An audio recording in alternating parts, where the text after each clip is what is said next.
this is usually a wild matchup. Like, one of the most consistent matchups in Age of Empires 4 that is capable of going a full 5 games. Anotand versus B. And I have to say, as you mentioned, quite the matchup between these two players. And now we see a matchup that I personally haven't seen before yet. Delhi up against Sengoku Daimyo here. On Pigeon's view, I wonder who the map is named after. And I have to say, if you think Sengoku looks oppressive on a normal map, this is a different beast entirely. I theory crafted. I was like, surely this is like the S tier map, Yeah. Coco's killing everyone, and oh look, a map where I could spawn anywhere at any time. These are the type of maps, like, I always just remember all the messages from the Canadians about, like Wham being like, I hate Stealth Forest, right? It's like, I don't want him to have to, I kind of want him to have to experience it, because I know his response is going to be comedial. But it's spooky. You're right. I don't think I've seen Delhi versus Sengoku really anywhere. Like, in theory, I think Sengoku is pretty comfortable, right? Because Yadi Cavalry match up very similarly to Ghazi, actually. They have a better attack speed and similar health, while barely suffering the damage. Yeah. I think, frankly, they just flat out beat Ghazi. Like, straight up. Because you've got +1 extra tech, and then you've got the Daimyo attack speed. So, like, good luck, Ghazi. And there's not many civs that can do that. They really aren't. I mean, the thing is, even regular Japanese horsemen, once you have the +2/+2 and the bannerman, they start beating Ghazi. Big investment, but just think of the potential you have here as Sengoku, right? The extra health, the attack speed, the inherent +2 damage, another +2 if you do get. I mean, that's unrealistic, right? It's a second Daimyo estate. But even a couple of the first two, and the move speed as well, it's really brutal, honestly. And especially on this map, he's in for a tough one, I would say, in theory at least. Yeah, and it's like, if you move predictably, 1 frag grenade connects, that's 4 Ghazi that are probably just dead. Because of them slow and the extra DPS. Like, this is the thing, and that's why, actually, like, that's where the bloomery techs are more valuable. Like, when you add Sengoku's Shinobi into the equation, you have to think of these +1 damages as +1.5 for that fight. That's a really big deal. And the crazy thing about Shinobi, if we're being totally real, with Japan, it's like good tempo, then decreases. But because of the way they've designed them, the tempo just keeps going up. A 50% damage increase, like, even if we don't talk about the fact that Shinobi get more damage themselves, 50% damage increase is good in Feudal, but then when I'm building knights that hit for 24 damage, that's 12 extra damage per attack. It's no joke. As I'm sure we're about to see quite soon here. Just the details. Spawning the Shinobi anywhere. Oh my god. Give me strength. It's going to be insanity. But you have to see it, Myriad. If you don't see the area, you can't spawn them. So you need a way of seeing that area. If only there was a way that you could see that part of the map. Yeah. How could you possibly do that? Because we even have the outposts here, right? On top of it. True. I mean, it's as simple as there's only 2 sites on Pigeon's view. But even if it was a normal map, it could be as simple as you just spawn the Shinobi to block the capture without even needing to worry about moving units there. Like, it's so, it plays itself almost. Honestly, it's, yeah. I'll stop there. Or if I speak, here we go. It's nightmare fuel time. Sengoku on possibly what will be their favorite map to exist, because this may need to be renamed to Ninja's View. Anotand has got the Sengoku B with traditionally strong Delhi picks here in the Stealth Forest. Who is going to come out ahead in what has historically been a consistent fireworks 5-game series matchup? Question is, how many Yatai is Anotand going to build? And I expect the answer to be yes. Yeah. Double boar this close. Like, that's the other thing, actually. The boars aren't far away. And you're against a Civ that doesn't Dark Age. So there's no risk. Yeah, the boars is another reason that Sengoku's so good, right? On top of the Stealth Forest. it's closer than, well, I mean, depends a little bit, but generally it's as close or no, or even shorter distance than regular maps like your Arabia. And on top of it, they're both that close. So easiest 60 food per minute ever on 2 Yatai at least. And then, Oh, man, that's usually... I think it's better, actually. He could just go behind his base. Look at the spawn. Look at the deer and the berry locations. That's insane. Oh my god. What? I mean, why take the risk of the board, man? Like, it's actually closer That's to your crazy. base to just do those. That's crazy. Okay. All right. All right, I think we Alright. can do 4 Yatai now. Obviously, we need to be fuel for that, but we definitely do 4. Yeah, that's absolutely wild. I don't know what to say. Okay. And on top of it, we have like pretty much almost the perfect Matsuri spawn, right? The gold and the wood, right? Sure, it's a little bit towards the side. Maybe the distance is a bit much, but this is pretty good. Like on top of the double back berries, double back there. Okay.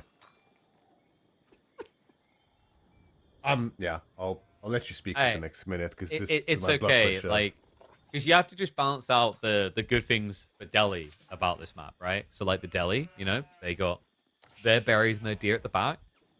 The 2 sacred sites spawned equally from each base. Oh wait, that always does that when we spawn this map. There's stealth forest. We talked about how that's great for the myriad because they can ambush, and there's definitely not a better unit that's gonna ambush them from the stealth forest. This is fine. This is fine. And this is Go a with the better flow. version of High View. I will defend that to the end of time. All right. Remember, High View doesn't put sacred sites and trade posts in the center, so it sucks. And whoever designed it should feel bad. There, I said it. It's mostly better. Like it's way better for sure. I think a couple of tweaks are still in order, personally. Namely around sheep spawning. Yeah, that's always a ongoing challenge. So It's a problem for with example- stealth forest, right? It is, and Caillou has worked really hard to try and address this. So, for example, if you look at Caillou's, we made this maps more recent maps. Caillou, he has the 2 names. Let's confuse people. With some of his newer maps, he intentionally spawns sheep near your base and nowhere else, which has been a piece of feedback from the community to the devs for the last 2 years. It does help. Haven't done it. It does help. It makes sense. So we literally had maps where he would manually spawn the sheep, so that you could actually go do other things after you gathered them. And I'm kind of on board with it. I think we've reached the point now where we've seen enough upsets in tournaments because of RNG that it's not enjoyable anymore. No, a few here and there is nice. When it happens again, it's like, oh well, that's frustrating. Yeah, it's like RNGing your way to a win and then a loss at the blackjack table is thrilling the first few times, but then eventually, I've got a problem, and Yeah, that's true. we've seen players burn out after it. I've talked to players who are like, yeah, I just lost because the spawn. Yeah. It does look like Anotand actually did opt to go with the Yatai all the way to the ball. Does he? I mean, he must see that. I mean, it's also a case that, we see the berries and the deer are very close together, but sometimes, just because of the way they move... No, right? they are definitely close enough. Please move your Yatai. Can we Oh, check that this one vision? definitely is. Just jam it out there. It's just more food. Why do you hate food? Has he got enough sheep underneath the TC to get max food? It might be that's the what's case, happened. right? That would make sense, but it's not in range, right? If we click no, on the it is. Yatai on the sheep on the berries there, they'll tell you if you got max. It'll be 60. The sheep Yeah. gives 2 per. See? Yeah, that's Okay, okay. I That's guess, why. Yeah, But that's crazy. now we build another Yatai and we go to the deer and the berries on the south. Come on. Yep, it has to be. And I guess you probably want to get up the double stable or something first. Though, as I No, say build the Yatai. Build the Yatai. Think gotta we can say afford the- more horse. Yeah, but why are we... Okay, I don't want to question it, but... Yeah, I find the spearman choice a little odd here for Anotand. I don't think we're too worried about the Ghazi, right, initially? The timing isn't Wait. there, I think. Is he gonna Hojo clan? Maybe.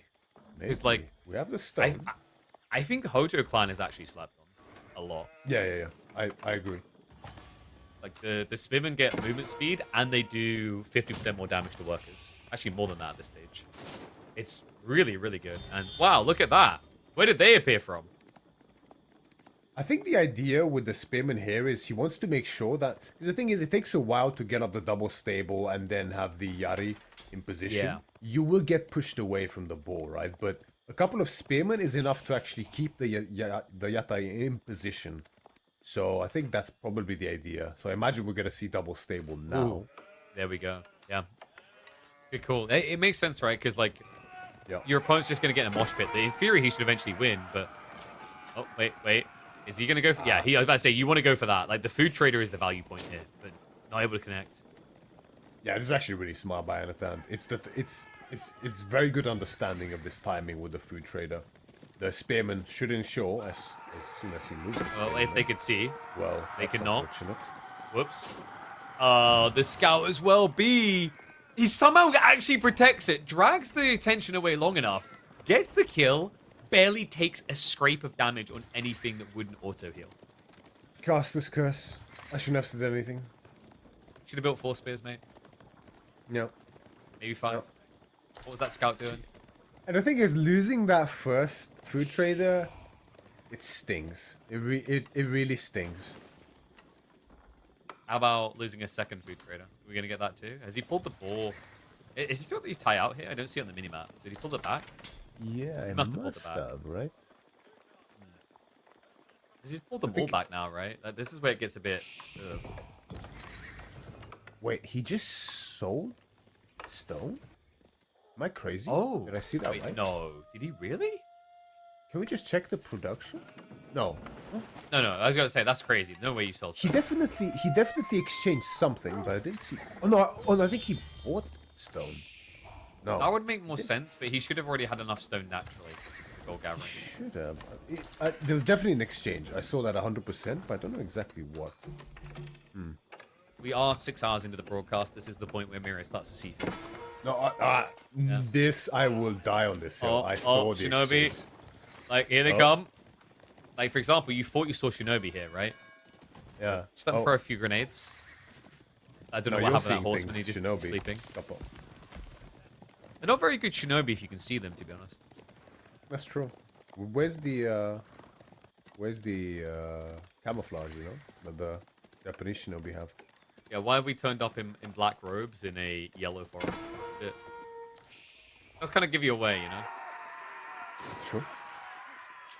We have that composition coming in. That's a good Shinobi. You can't see him anymore. Like the wind. You thought killing me was beating me, but now nobody sees me. Yari, come to meet the Ghazi that look to pick off the Yatai at the back. You know what the funky thing is here, by the way? You were thinking Takeda. I was thinking Hojo. He went Oda. After all that, like, oh yeah, this would be good. That'll be good. No, I should have known. Anotand has been obsessed with Yumi builds on the Civ, I've noticed. Even on the test server. I mean, it makes sense. It does make a lot of sense. Thing is, like, in theory, once fully online, well, no, in reality, frankly, you're just... Your army's just always stronger as Sengoku than the Japanese army, except for the case of, you know, with some sort of fast castle builds. Initially, the Japanese mounted samurai will be better, up until you get Takeda level 2, because of the deflective armor. But in most other cases, you know, the Yumi will have the additional damage that the regular Japanese Yumi have with the Bannerman, but on top of it, extra health and attack speed, and attack speed is so useful in that case. Of course, a bit higher cost for it, admittedly, but combine the Yari next to the Yumi as well in this case. Wait, what's that trader doing? Oh, no, it's an actual trader. Wait, what? It is an... I just got baited. Misclick? Must be.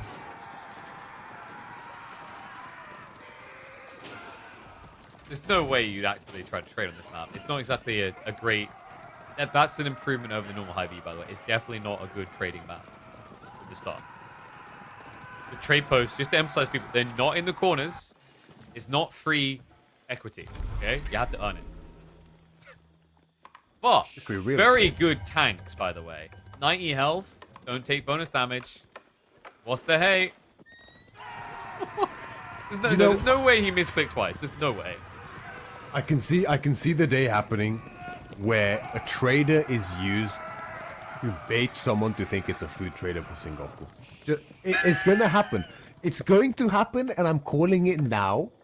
Clip this, ship this, and hit me back later. Thanks. You know what you do? Like, you basically just, like, you set your army up in a stealth forest, you have the trader come out, and they're like, oh, the Yatai's in that forest. And then, like, you know, your spearmen are bracing against Masgazi. Yep. Perfect bait. That's what we need. Just like that. Easy, by the way. Yare, looking pretty good. More Yare than Aragazi kind of has me worried for B here. And you can't really go spearmen when Yumi are in the field now. You can have Higo Yumi plus the Steel Arrow. They actually hit really hard. They have standard archer stats at that point in damage. They really do. Micro? And combine them with the no, the grenades, Oh. run! And they slow down. They can't possibly run away, KP. More damage. Just dive off of your horse. Do something, man. Get out of range. It's a grenade. You brought a mace to a grenade fight. Oh, God. And now the archers, they got caught out by the Yari. He dives in on the outpost. Sake Brewery. It's ADHD mode. Like, what the hell is going on? Anotand is doing everything, anything, all at once. It's so much. It's just too hard to contest. The food from the Yatai is coming in this entire time. The gathering rate near the Matsuri as well now. Like, he's trading. He's raiding. He's teching. Like, there is nothing else he could be doing at the same time. Like, he legitimately should have 500 APM at the end of this game. This is ridiculous. Well, we're about to see something else coming in. And Like, it's gonna be what, insane gold income, maybe? Is that what we're getting at? Yeah. No, Sake you're Brewery right. is pretty good. Although, again, we have the same thing that happened. The Sake Brewery is not underneath the Matsuri. Yeah, it's a bit weird to me. Just because you're missing out on a huge buff. Like, the gold gathering is really good. And you kind of want a Matsuri buff in this area on the deer and the rest of the tree line. But the problem is, like, in an ideal world, you're close to capping out your first Matsuri, you just switch over. We don't live in an ideal world, okay? Like, Anotand can win 5 different ways, not 6. And Oh. there we go. He was worried about wolves intercepting his Ikko monk, so he's distracted them. I mean, I like this, right? You accidentally make a trader, might as well plant him on the Delhi Berries, see when they move out there. I mean, what else is he gonna do, right? Yeah. I mean, it's not like the wolves are in cahoots with the Delhi. Of course. How was he to know, you know? Like, you ever just seen a dog out, you're like, oh, that's cute, and then it tries to rip your face off? Like, you know. And, oh, no. No! It's your worst nightmare! They're everywhere! They're everywhere, and they can be anywhere as well. B, caught with his pants down, and there's not much you can do to really avoid this on this map. Let's be completely honest here. He looks to disengage. Well. You just can't at this stage. You're stuck. Yari, remember, they're already vetted up. He's also got the Daimyo in there? Or is he... Yeah, he is in there, right? So, like, he's getting the 15% attack speed buff, which is huge at the stage. Raiding the base, though. 20%, He right? never wanted to say no. 20% in Imperial Age, 15% in Castle, 10% in Feudal. Scales per age. And... oh, God, he's just... So, I thought it's plus 20. For a total of 40. I'm pretty sure I'd be wrong. For a total of 40? Yeah, when you're an Imperial with an Imperial landmark, calm down. They're already broken enough. Imperial. Goes So from Sengoku 20 to 40? Yeah, so it's 10, 15, 20, and then because you're in Imperial Age, it doubles it, so you go 40. Oh, okay, I get what you mean. Right. It's 5 extra per. Yeah. Just Anyway, like that. Anotand all the showing numbers exactly aside, OP, there you go. Sengoku win. That was such a big Sengoku game. It's pretty bonkers. It's pretty bonkers, and Anotand showing exactly why here. Great effort by B here. I mean, even picking off that first food trader is a big pickup up against Sengoku here. I don't know if he managed to kill any Yatai. I don't believe so. And it's kind of easy to lose them, especially against something like Ghazi. Good job from Anotand keeping them safe, but yeah, I mean, it's just so strong on this type of map, especially. There's very little you can do, honestly. Yeah, it's a rough one. It was a raw outplay by Anotand on the pick alone, and it just went crazy from there. I mean, the fact he just built Trader sacks them, it just doesn't even matter. He's already still miles ahead. And apparently, it's not enough to pick Japan once in a series. Wow. Because I'm pretty sure Anotand was on the right side of the draft, so we've got back-to-back Japan games coming in from Anno. I think so. I thought I saw that Anotand had Japan banned from himself, but I might be wrong. This selection would make sense for it to be Anotand because he right now I think often values Mali over Japan. Like him and Scatterbrain in particular always seem to be first picking Mali. B, I think, is the highest seed right now, if I'm not mistaken. That's why he's on the left, right? It's normally the way it is. And yeah, I mean, frankly, I'm kind of surprised that B sniped whatever other Civ Anotand had compared to Sengoku. What could he have? I wonder if he just picked Japan as well, and B's like, well, I mean, they're both really good, but like he probably knows how to play Japan more than Sengoku for obvious reasons. It's just, you know, it's been out for way longer, so he's like, well, even though Sengoku's so good... B has Japanese. Okay, just double check. Yeah. So B has Japanese. Yeah, I thought so. Got it. So interesting. So he did actually let Anno have the Malians instead. Okay. And the snipes here, by the way, for this was the alternatives was Chinese and Byzantines. The Chinese for B, Byzantines for Anotand. Yeah, B does love his Japanese very much so. So not surprised to see it being prioritized so early. Especially when the game down, you definitely need a win, and pretty decent matchup for Japan, I want to say. I played it myself against him recently in KPMM. I know you casted that. That was an interesting one. The matchup can be so strange, I think, from either side, because there's so many ways to play it. Some Japanese players just go as aggressive as they possibly can. Some skip the feudal age entirely. Yeah, and that's the most dirty build I've been seeing at the moment is the Louis MT one. Where you put one on the Kura and you just go castle by 8 minutes. And it's just like, oh, we're doing this again. I thought Japan was a feudal civ now. Like, it'll probably eventually get counted, but like for the moment, it's the fact that you have to worry they're going to do it.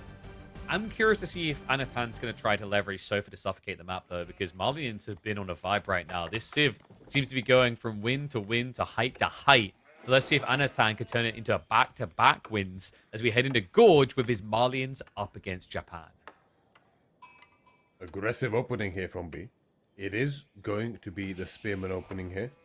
And a few options available to Malians to address this. Very old school strategy would be to go for those Donzo. But that's especially difficult against a front gold, with a front gold. And especially difficult against the civilization that loves playing Dark Age, like the Japanese. You can't really keep up in mass. Yeah, or the more likely alternative, the Outpost. Yeah, and I don't know. I know where he's going to put the Outpost. I kind of wish there was wiggle room around this tree line to place it a bit close to the deer, so you actually have like food protected as well. But still, even with it being a more defensive outpost, it's pretty close. So the goal here usually, as we've seen, is the poppy paw defense strat. You set up an outpost, you set up a mill, you club some sheep there, and then you just camp it to stop a dive.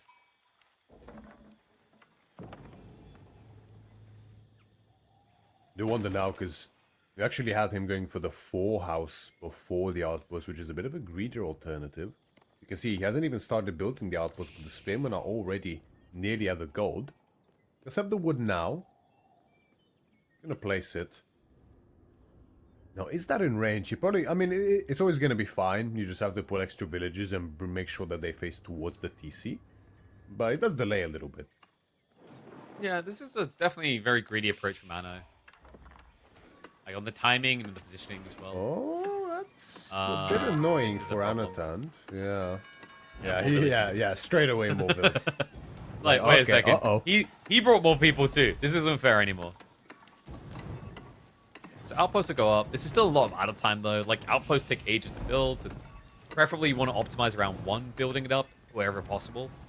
Because remember, each villager plus the first one. It only has 25% increased build speed, so it's not very hot. That's why we usually like to giggle when we watch someone build a few landmark with 10 workers. Yep. And all of a sudden, there's a stopper to this Dark Age play from B. Now, Anotand does have a bit of extra wood to work with here. Enough to build 3 additional houses for that matter, or a mining camp in this case. Now 1 additional house if he so chooses. Just gotta be always careful to not lose villages. I mean, it's more of a danger when there's 3 spares, because that way, you know, the charge combined with the surround can be quite scary. With 2, not as big of a problem. So instead, B is gonna start laming. Of course. I mean, what else do you want him to do with all this APM that he's got stacked up inside of him? So we'll just try to split it up, make it a little bit annoying. Anotand, of course, doesn't realistically need the deer. Like, this civ can function without it. So we should just see him optimizing for the feudal timing now, and probably looking to pump out the initial cow. Because right now, the most popular build is definitely start feudal, build 1 ranch, fill it out, and then add units. Yeah, very popular opening for B.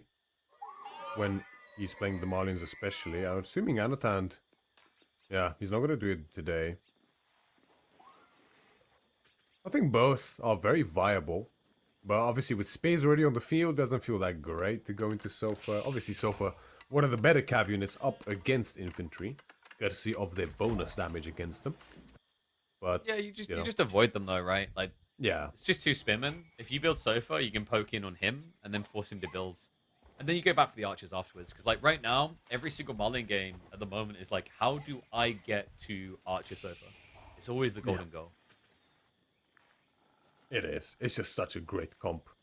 For sure. Could have been rushed up by B, so this must be the aggressive route, right? Like, there's no straight castle shenanigans here. So he's not going to do what he did against me, surprisingly. Definitely going for a switch up here. Which is strange, because I feel like this map is even better for it, so... I think the worry is, like, Sofa getting quite fast. Also, like, in B's mind, he's probably thinking about the Sofa a lot, because he's clinically obsessed with them. I've seen some weird games in the weeklies where, like, he'll just build a lot of Sofa, lose them all, and then instead of going castle, he'll build them again and do the same thing again. Like, this guy's on a Sofa vibe. Like, I think he might be the most in love with the unit of all players. He just likes to chill in his living room, man. Yeah, dude, like, he's just Russian IKEA, you know? That's it. Instant double broadcast queued up by Anotand. Priority on those upgrades, which is quite nice. It's really cozy, I think, for Marlians to go into these very nice and early. The wheelbarrow whilst you're raging up, double broadcast right after. You can soon enough afford horticulture or specialized pick for that matter as well. Gets you off to a really nice start without mining a single lick of gold. As I say that, he's mining gold. Hey man, I need to afford my sofas and my ranch. No, actually, Scream Archer's opening. Wait, so, that enables B. Okay. What does he feel threatened by? He feels like he needs archers straight away. I guess he really wants his pit mine, and he's worried that the space will be ready to meet his villager there. But I feel like a scout could have given you that information as well. He is moving now towards the southern pit mine. It's always difficult to coordinate all of these different things at once. You want to scout the pit mine, but you also want to see what your opponent is doing exactly. The archer being the villager being escorted by the archer, other way around.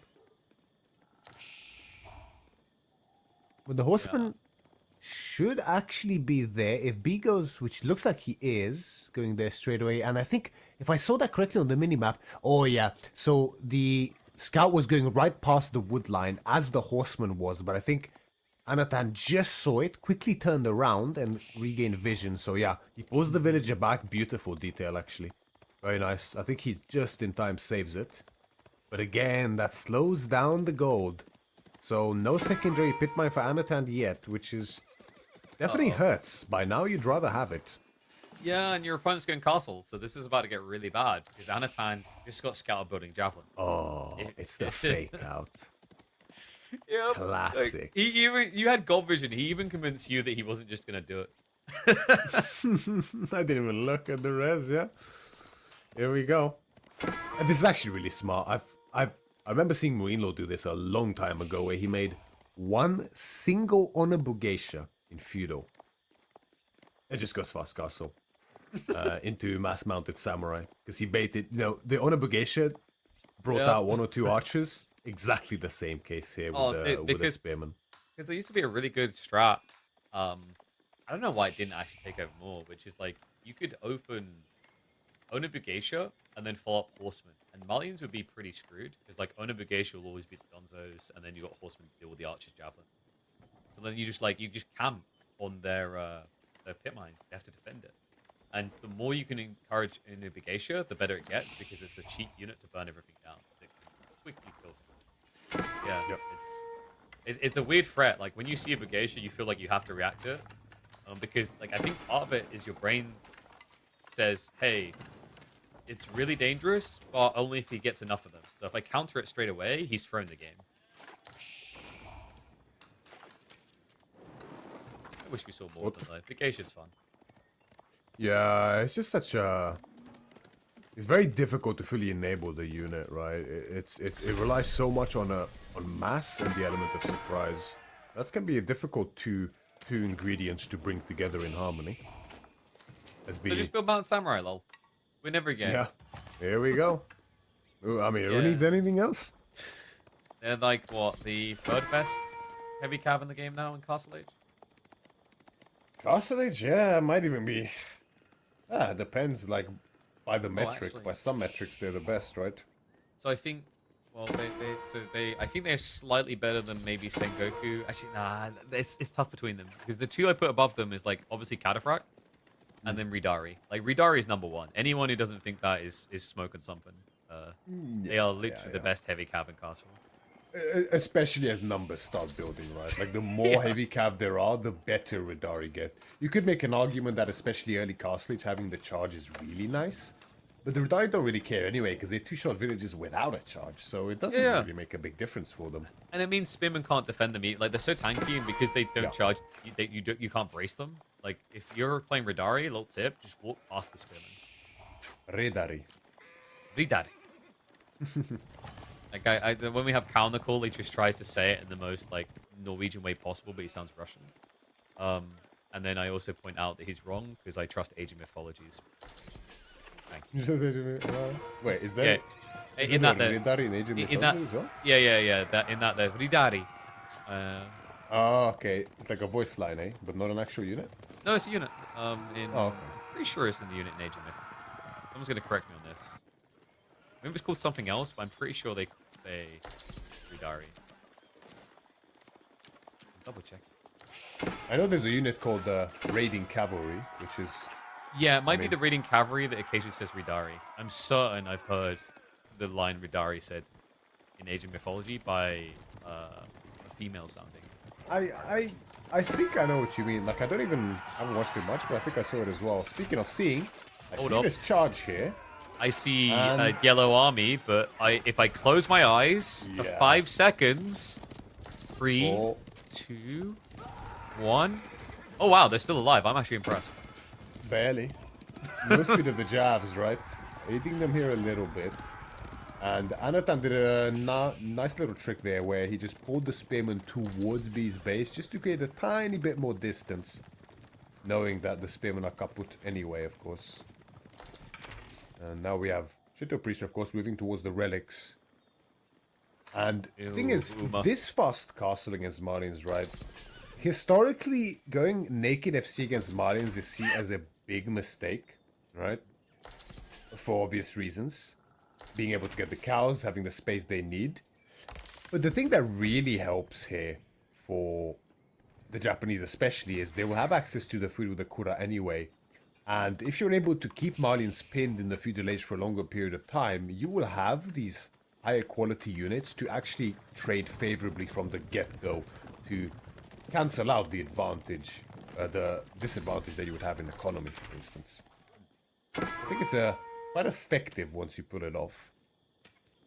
Yeah, I think there's some interesting like pivots here as well because like Malian versus Japan, you go back maybe like half a year. I actually feel like once you reach Castle, Malians just completely can annihilate Japan because the sofa flood gets way too big, right? And then you just add in like Gonzo slash Muscati. It becomes very hard to scale against. But this is not that type of game, right? We don't have a full Fulani.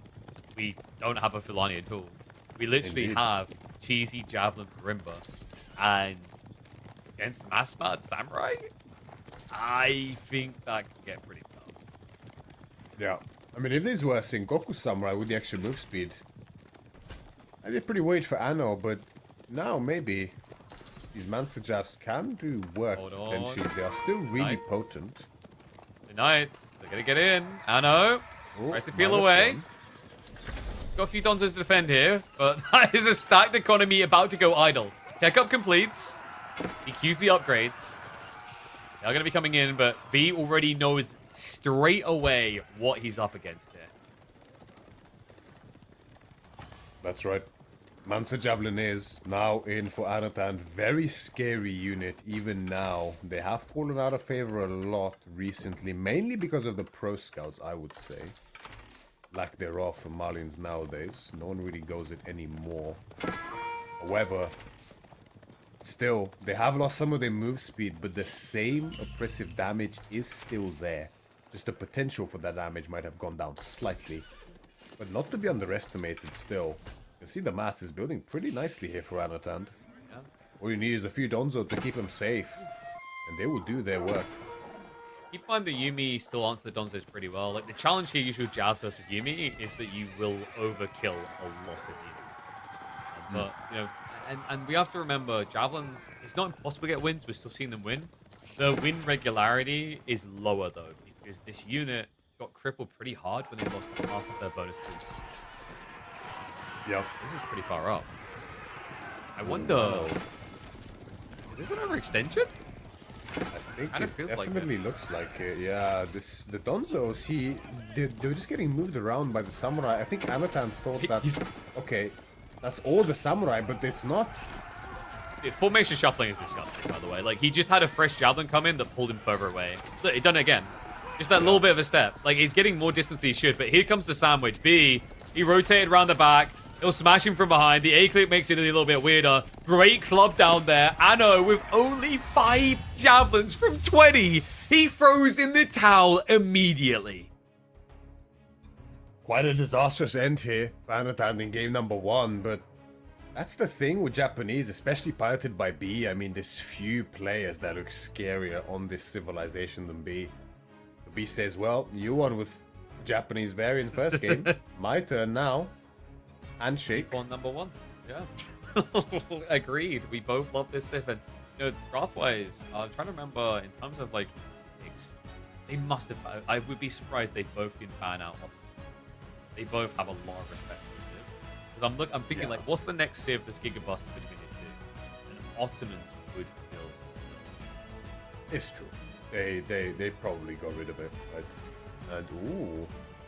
I see Kawasan again on the menu. And Tugulak makes another appearance against an old school favorite on, well, most maps. Not as often seen on Kawasan. They've been played here quite a lot in the past. They make a return. The Holy Roman Empire, always a robust civilization. They have fallen off just a little bit lately, right? Yeah, I think I back...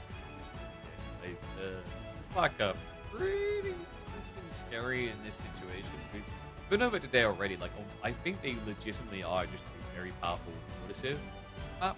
And even after the eventual inevitable nerfs to heal elephants, they're still going to be kings if you just take them. It's just it's granular details you know are never going to get nerfed that makes them surprisingly effective. Again. I think once the healer elephant nerf comes in, if there is one hopefully, then we're gonna see water elephants next. Boat elephants for that matchup. Boat springolds. One of my community members It's created coming. a mod.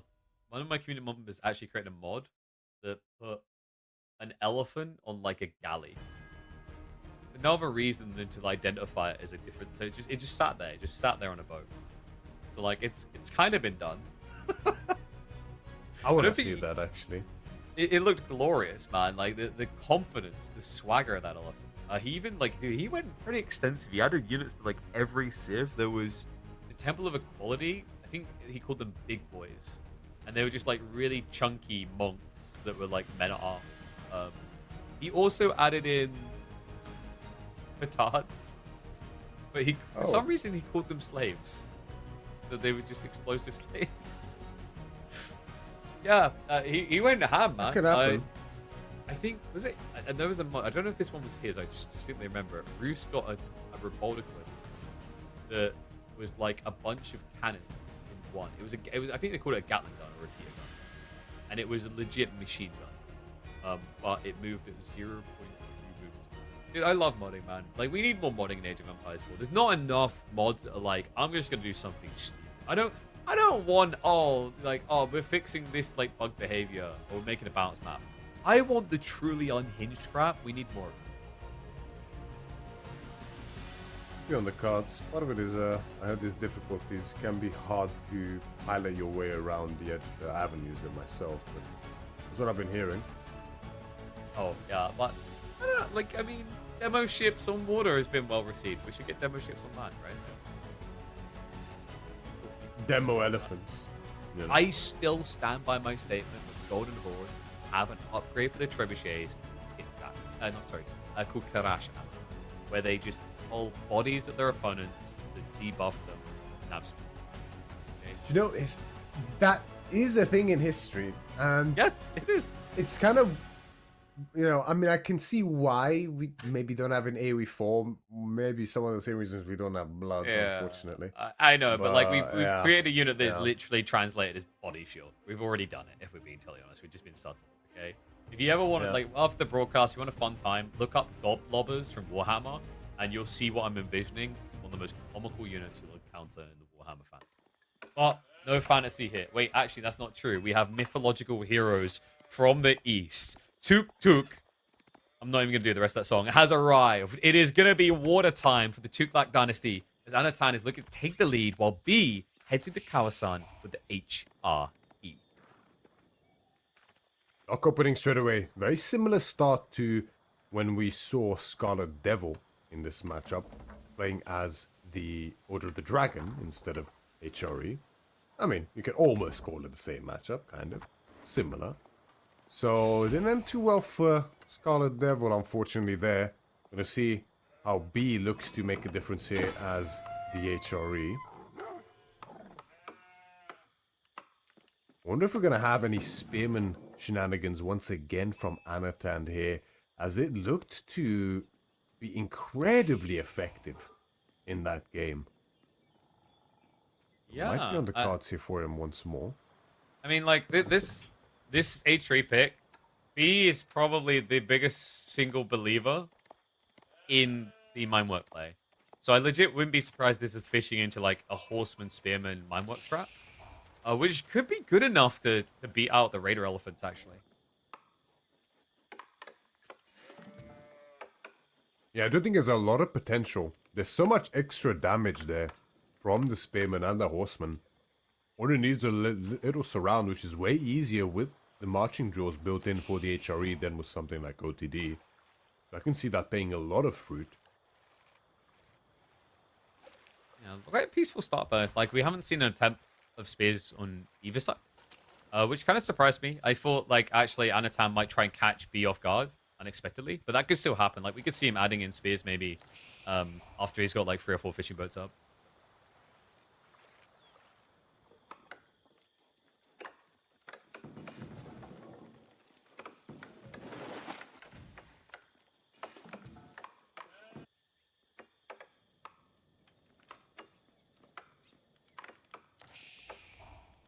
You wonder here. B. Actually, does Anotand... Oh, we have separate ponds this time. Somehow I completely missed it. Yeah. It's not going to be an issue so much with the fishing ships now for B as it was beforehand. This could be a big, important detail in B's favor in this instance, because initially, even with the worker elephants, the prelate should be either an equalizer or even an exceeder in this case. Might put him slightly ahead It's actually going to be B this time round, who we're going to look to go for the aggressive route with the barracks early on before the A job. Yeah, so I guess he is looking for that intercept point across on the pond. It's tricky though, like it's very, very difficult to do when you're up against the fishing boats of Tuklak. And with the way that they set up their economy on Kawasan, like they're always close by. You're not going to catch them off guard, not watching or in range of the dock to protect.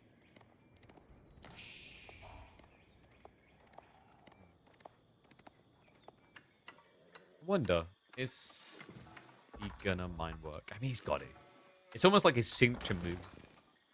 Even when it doesn't make sense, he does it. Yeah, I think it's just such a nice archon towards that left side. It's not a starting wood line, which always feels a bit weird to do, right? I mean, it's less of a problem on this kind of a map where it's mainly about the water early on. But if you can get wood and gold underneath the archon chapel, it feels so nice, especially on water maps like this. So we're gonna see if he looks to go for that or goes for the trusty mine work, which is definitely favored, as you correctly state.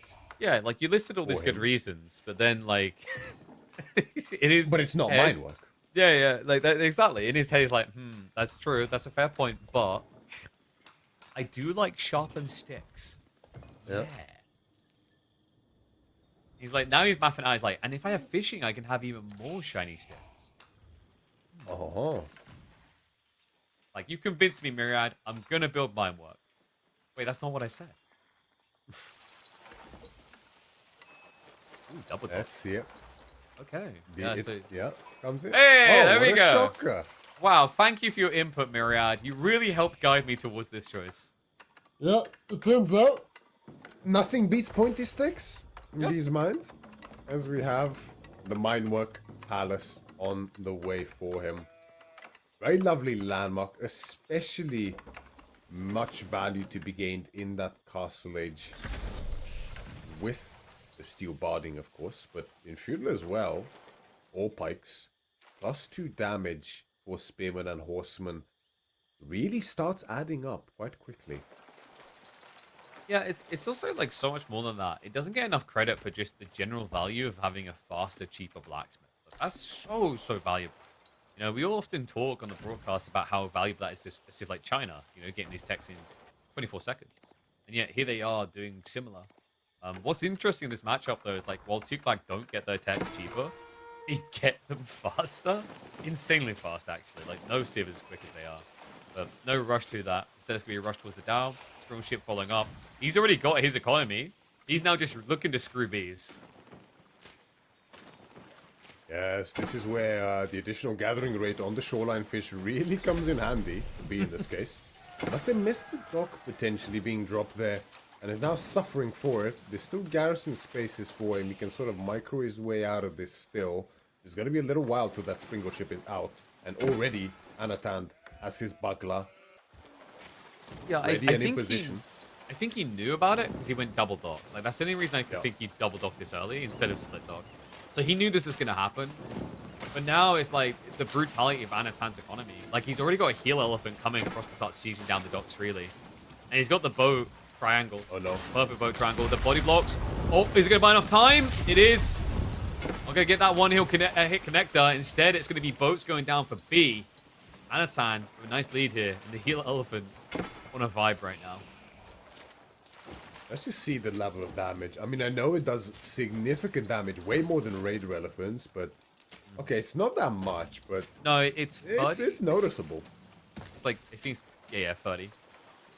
Every 3 seconds. It's pretty good. It's pretty good still, right? Like, you know, give it a minute, that dog's dead.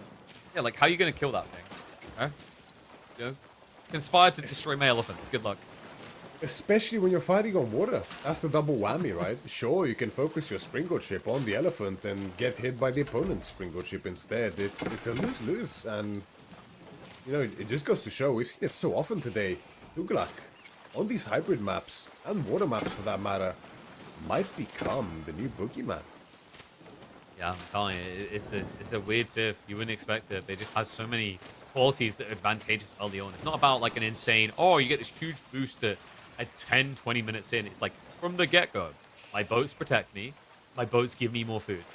let's scale that. And let's also not forget, like, the thing that is quite often slept on is the heal elephant is going to go down. Cocky son of a gun. Nice play by B. Line work OP. The crazy thing you have to remember, though, like, we always talk about the efficiency of Knights Templar because they don't have to walk the drop off. It's the same here. thing. Yeah, like, you just, as long as you hug your economy with worker elephants, you're not losing any efficiency. And the gathering is actually better when you crunch the numbers. As long as you just micro the elephant a little bit. Sometimes the elephants, the worker elephant's mind can become a little bit clouded as to what exactly is the most optimal position, I notice. That's true. But if you pay a little bit more attention to it, then, you know, it becomes even better than Knights Templar. Oh, that's a big loss there for Anotand, actually. Nice pickup by B again. Not only the hero elephant, but now the raider, too. The tricky part, though, is, like, economically, he's still in Disaster Town, right? That's now the challenge to overcome. Like, B, he's done a good job of what little he has, but this is quickly going to start transpiring into a macro game that he won't be able to match. Like, you can see Anotand is just thinking about Castle Age right now. Like, the income's kind of crazy. Yeah, it's true. I'm a bit surprised to see that we have no woven baskets yet. Oh my god, It's another so one. expensive. Yeah, most players skip it. You're not wrong on identifying that. I think it's kind of wild how often it gets overlooked. Because when you map it out, it seems expensive until you realize it's basically all of your eco types into one, right? It's really good. It's really good. But I guess on this kind of maps, right, the issue does come to that price. And yeah, before we know it, B realizes maybe this is a bit too good here.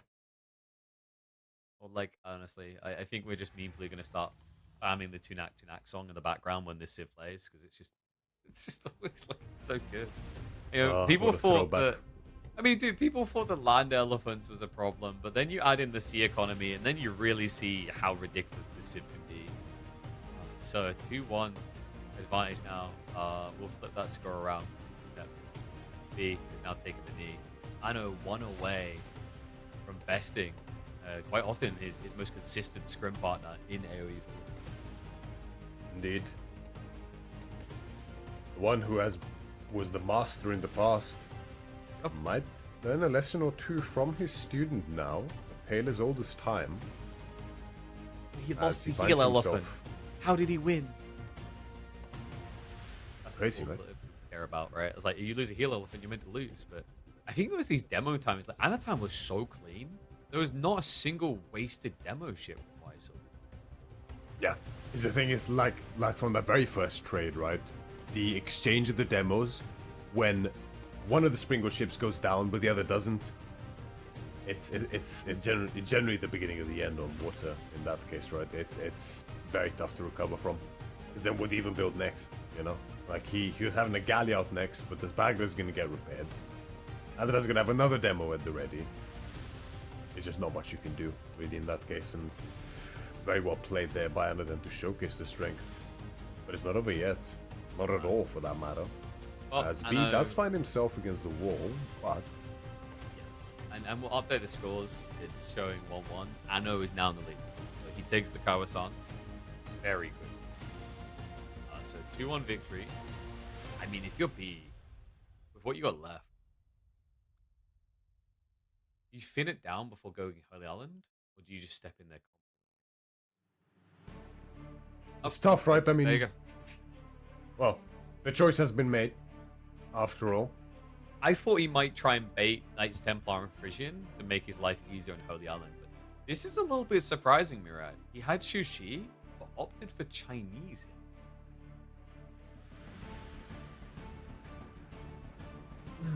I kind of get it. It's an interesting one. I think this has been quite the topic for a long time, mainly in the past, not so much anymore, but as to who's better on water, is it Jushi or Chinese? And Jushi has that explosiveness, especially with the good meditation gardens, has that timing, tempo, but China scales better because of the officials, right? You don't give up any sort of work at it for it, so their economy sort of picks up a little bit faster the longer it goes. Now, obviously, Castle Age timings can be coming into effect, and that cheap rage up is really, really nice for Jushi. But China is I think in my mind, even nowadays, it's at least as good as Yushi on water.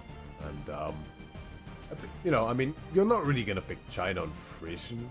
It's not their best map, honestly. We haven't seen it in a long time. Like, Frisian Marshes, when it used to be more of a boom map in the past, yeah, China was actually one of the best here. But that's no longer the case, right? So, just going to pull it out here. I mean, I guess, like, my guess, he probably picked China and Jushi here. And Anotand sniped out the Jushi, right? That would probably make sense here. Yeah. Yeah.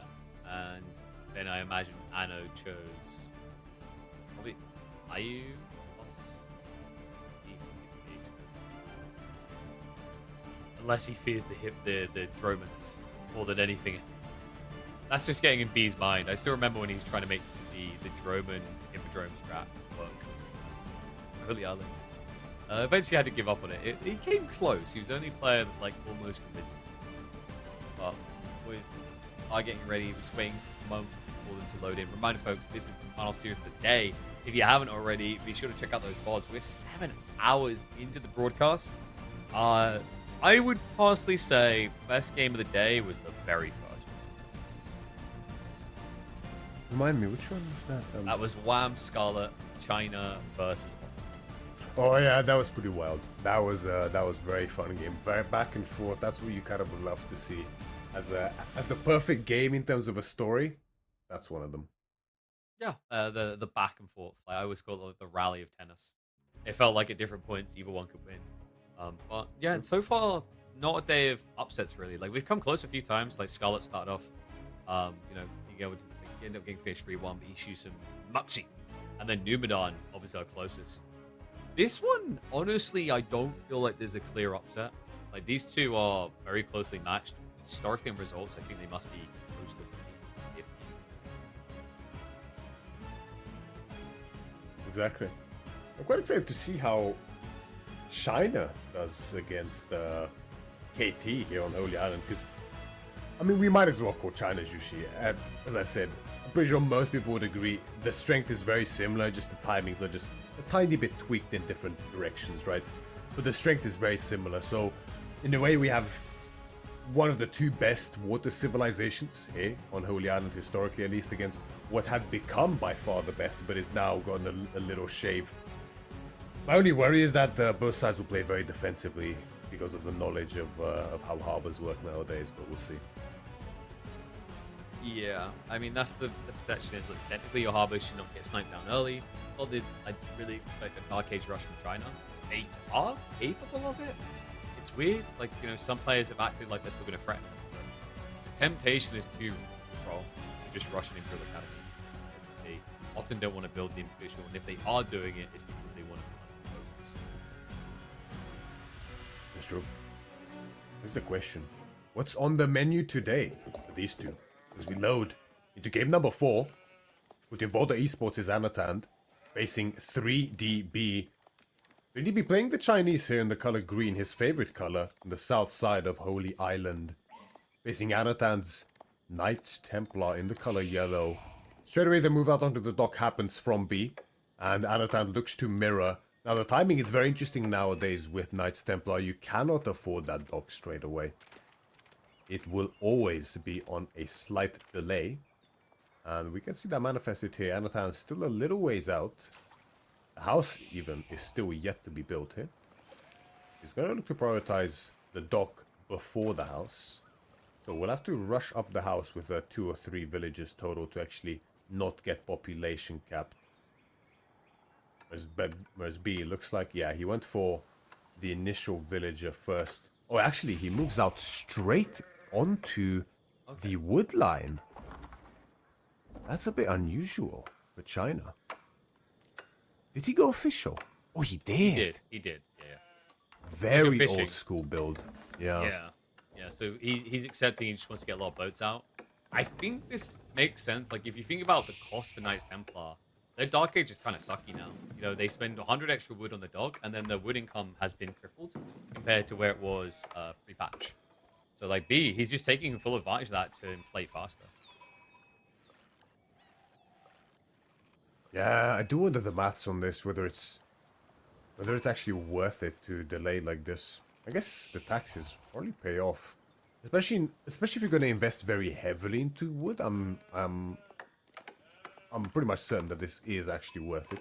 You're going to invest into a lot of fishing ships. I mean, we're going to see the level as to what we would choose to do in that regard. The sheep are being dropped off for both players. Looks like we're up to 6. Make that 7 now on wood for B. 9 for Anotand. I know sheep is a backup plan, but it doesn't often come into the equation. However, like we have noticed, players have been getting overall a lot better at leveraging that switch up. You know, you go back even just a year, it was GG when you lost water. Now we're seeing comebacks on land, so sheep could matter down the line. It's true, players have got a lot better at it. Part of it, I think, though, is also we have seen a gradual decrease in fishing strength, right? Which, you know, for better or for worse, really. Some players would argue it's better, some would argue it's worse. I'm a bit split on it for now. But fishing can often feel... I've seen this very often in practice for King of the Rockies, I remember quite well, where quite often when you do lose that water and the player reinvests it into docks and you then go as you would on deer and everything, you can often quite easily match the food income as long as you have access to deer and boar and such initially. And it can actually be scary for the water player if they overinvest on fishing from then on and don't produce on land. Yeah, it's coming up. Now, this is the point where I'm like, okay, being a Knights Templar player, he's going to have his second Arbor coming up, but now you're talking about 500 wood investment compared to a 300 wood investment. This just feels horrible, currently. And, you know, at this stage of the game, this has literally got no value. Right? Like, you're not being Dark Age rushed. You're not being attacked on water because of Dark Age. Later on, sure, like, it has a stability point to it. But right now, you just feel like you're sacking fishing boats compared to China. I mean, I feel like he might be still actively producing, or am I mistaken? I think he's still producing from the first dock. I might be wrong. He might have idle time a little bit. But, like, you've got the cost, then you've got the build speed. And build speed's always going to be worse than China. Like, we're already seeing a 2 lead, roughly, from B? Close to a 2 lead viewer. And notice the difference here. Like, you mentioned it in the last game. Shoreline fish got buffed. There's been a few players that actually stoically believe you should just be gathering from shoreline fish to begin with now, seeing it as a more valuable source than the idle time of going back and forth. Yeah, I'm sure there's actually math revolving around this as to how exactly you should split to make it worth it. There's definitely split on it, which shows that it is not fully explored yet. We see some players opting for the shoreline first, as you mentioned, some going deep sea fish into shoreline, like I personally do. I'm curious to see. I'm sure there's an objectiveness to it. Part of it does depend on distance as well, of course. We're going to look at that in the future, I'm sure. But, I mean, the second dock, yeah, is very expensive. But the thing is, when both players are investing so heavily in this Dark Age, I mean, they're both greeding hardcore, right? And they probably know that the other's greeding hardcore. So then they greed even more to outgreed, right? It's a classic. So because of that, you'll know that eventually you will need that second dock. So might as well get it as soon as you can. Maybe even start double pumping those fishing ships here. And Anotand is going to be the first to age up, and they have a very quick age up, so this is not a case where China's going to age up after and actually beat them to it. And we're getting Hospitaller coming in here, so no French commandery this time around. Opting to have the tanker economy, a little slightly more efficient economy. I don't know if we're going to see some of the swordsmen coming out. They did recently get buffed. That they did indeed. Hospitaller. The knights themselves received a little bonus. I think it was to their health, if I'm not mistaken. I think it was it armor they increased, I think? It was either armor or health. I think it could have been ranged armor, right? I feel like that actually could be possible. I think it was just them. We're gonna find out, because I'm certain it used to be 2-1, 2 melee, 1 ranged armor. Or maybe it was 3-2 actually. Okay, so I can't remember honestly. The change was, you were right, it was hit points as movement speed. That was the other thing. Yes, it was movement speed, sorry. Yes. They brought them up to spearman movement speed. There we go. Gave them 5 more health. Yeah. Which is nice. It's nice. It's a start. Yeah, I mean they're kind of threatening now as raiding units actually, and you can't discredit the value of in and out here to like you get out of the danger zone, heal up, come back in a bit faster. It definitely matters, and well, B he is already getting the archers, which as you mentioned, the ranged armor is the solution here. Anna's gonna need to consider adding in something extra. Because of... Yeah. Did not expect to see the day where Knights Hospital are actively produced like this as a harassment unit, but we have seen it now. Thing is, I think even before Hospitalis had, oh yeah, nice micro by B. He's not gonna really lose anything here, I don't expect. And Anotand should pull back this Hospitalis to heal him quite soon. Hospitalis, I think, had some great potential back in the day against Byzantines when tower rushing was at its peak. I know I've had some great success with them, playing very aggressive. But outside of that, I haven't really seen them being used at all. In theory, they should have been good against the old Lancaster Castle build. But it was so clunky. Like, using the healing with these units doesn't feel smooth at all. I almost wish there was like a toggle button to choose which ones heal and which ones fight. I mean, technically there is if you also use the healing ground, toggle right? in conjunction with the stand ground. But the issue comes down when you actually want to focus the healing, because we know how hitboxes are in this game sometimes. Yeah, It's a bit of a cluster dart. Pilgrim is going to intercept. It's a good time from B, and we do now have the horseman follow up, but B already has his spearmen at the ready. Now there is a little bit of pressure coming in on the water side, by the way. Anotand has moved his boats up.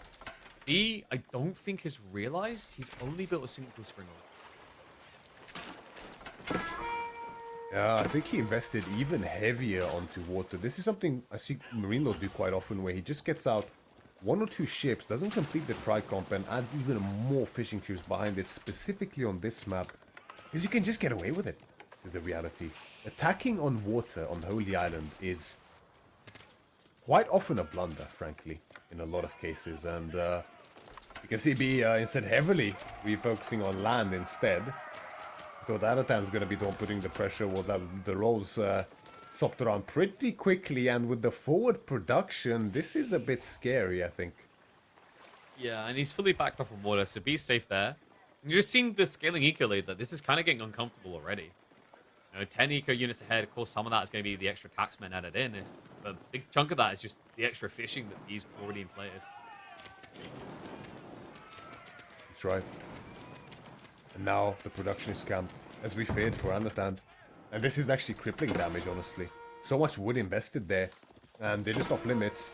A little raid is gonna maybe pick up a villager kill, almost. Not quite. Okay, that's a good snipe. That's gonna give him entry now. He denies the galley, and that means there's nothing to block the demo ship pulling in, but it's coming at a cost. Anotand needs a big win on land, as he's taking a big hit. Sorry, a big hit on sea, rather. He's taking a big hit on land. But, did he even... I don't think he even attempted to get in, no. Scared away. Are we just seeing Knights Templar fizzle out like a wet fart on water? I mean, it's so hard to attack. Even if you take a couple good trades on the water, like by the time you reach the other side and get to the docks, oh, suddenly they have tri-composition again. Oh, and guess what? There's two demos behind you as well. Good night. It's okay. Yeah, it's tough. Whoa. Oh, hold on a sec. What? Hold on. Whoa, Hold whoa, on. whoa. What? All right, that was not in the script. Angevin Empire coming in. This is quite the pivot. He's going to be in the castle before China. I smell some food, and Anotand is the chef. Angevin, 20 seconds out already. Faster age up. Yeah, on the raid. Horseman. The raid is good here. Catches the taxman. Spearman. It'll be too late to stop it. And this is dicey, right? Like, you don't want to keep your archers upfield. You have to bring them back. It's a worker kill. A lot of out of time achieved. I mean, B. I think he's going to be pretty shocked by this timing. And Anno, he's adding in more Hospitaller. Yeah, it's going to be the combination, right? The Angevin spears, the heavy pikemen in combination with the healing from the Hospitale is going to be pretty good. And it's important to keep in mind the Hospitale get progressively better and better every age. They're worse than Men-at-Arms of Feudal.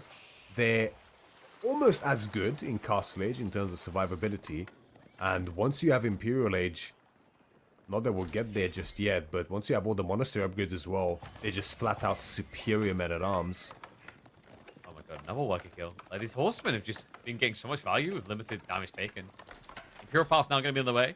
The Hospitaller are upgraded and coming, and you see, they're worse a little bit than men-at-arms. In some ways, yes, but they have more raw HP. Ranged armor, melee armor is one less. That's the trade-off. But considering the movement speed buff they just recently received, a worth-it type endeavor. He's even got the Templar Bros also queued up. And he catches him teching! That's painful. Now the military presence from B is pretty good. He's going to be able to deny these initial units first, but the idle time really, really hurts. What's Anotand doing behind this is the question. We have one Templar brother on the field. Heavy pikemen, of course, have hit the field heavily as well. So he opts Clock Tower in the end, but like, Springles? I guess he's Springling. The only reason Makes you sense, want actually. This... Yeah, Nope. it's going to do well against full melee, of course, especially full barracks melee. Oh, makes quite a bit of sense. Maybe he's worried that it's going to turn into mass archers. Because like Imperial Palace has become the meta.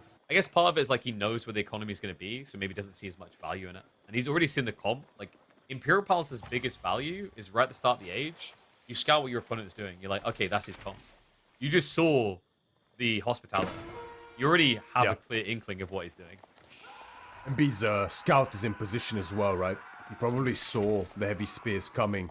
So he knew, well, I could go Imperial Palace here, but do I really want to make knights against heavy spearmen? Ah, not really, right? So the raiding would probably lose some value if you wanted to go for it. Now Anotand. The push does stall, right? He found some idle time, found some villager kills, but, you know, it's not really... There's no all-in timing here. And this is not a composition that scales very well here for Anotand in the long run.